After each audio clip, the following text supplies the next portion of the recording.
1888 সালের এপ্রিল মাসের 25 তারিখ আনুষ্ঠানিকভাবে যাত্রা শুরু করে চট্টগ্রাম বন্দর। এমনকি তারও বহু আগতুন এই বন্দরত কার্যক্রম শুরু হয়ে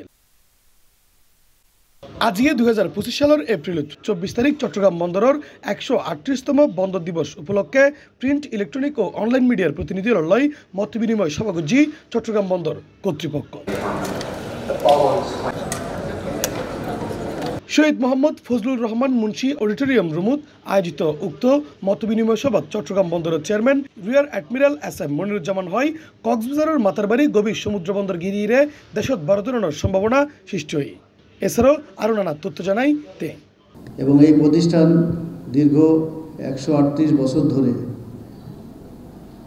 ক্রমান্বয়ে তার সক্ষমতা বৃদ্ধি করে এসেছে এবং আমাদের দেশের যে প্রবৃদ্ধি, সেই প্রবৃদ্ধির মূল চালিকা শক্তি কিন্তু চট্টগ্রাম বন্দর।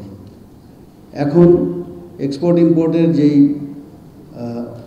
প্রতি বছর যে প্রবৃদ্ধি হয় প্রায় 11%,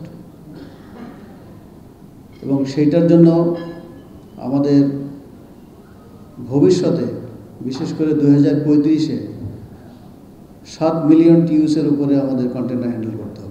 এই সময় চট্টগ্রাম বন্দরের পরিচালক সহ ঊর্ধ্বতন কর্মকর্তাল উপস্থিত আছেন। সংবাদ সম্মেলনত আগামী মে মাসত মাতারবাড়ি গভীর সমুদ্র বন্দরের গ্রাউন্ডের হাজর মাধ্যমে বন্দর নির্মাণের হাজ শুরু হইব।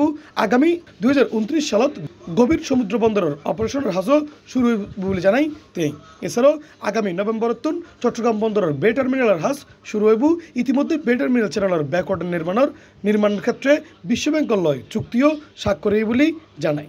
আমরা যদি গ্রিন পোর্ট না করতে পারি তাহলে কিন্তু আমাদের আরেকটা বড় চ্যালেঞ্জ ভবিষ্যতে আসবে। তখন আমাদের জাহাজের ভাড়া বেড়ে যাবে, ইন্স্যুরেন্স বেড়ে যাবে, আলটিমেটলি কস্ট বেড়ে যাবে। তো সেজন্য আমরা যদি এই ইন্টারন্যাশনাল যে অব্লিগেশন যেগুলো আছে এগুলো যদি আমরা কমপ্লায়েন্ট হই তাহলে কিন্তু আমরা অনেক দূর এগিয়ে যাব। তো সেই জন্য আমাদের অনেক ইনভেস্টমেন্ট দরকার। এটার জন্য দেশি বিদেশি অনেক প্রতিষ্ঠানই আগ্রহ দেখাচ্ছেন এবং আমাদের লালদিয়াতে ইতিমধ্যে আপনারা জানেন ডিপি ওয়ার্ল্ড এবং PSA সিঙ্গাপুর তারা কমিটমেন্ট করেছে এবং সেই অনুসারে কাজ এগিয়ে যাচ্ছে। আশা করি এই বছরের শেষের নাগাদই ওনাদের সাথে আমাদের কন্ট্রাক্ট সাইন হয়ে যাবে।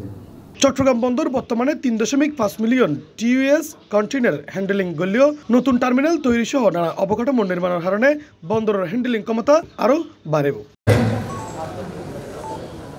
ইফতেখার নতিশন C+ চট্টগ্রাম।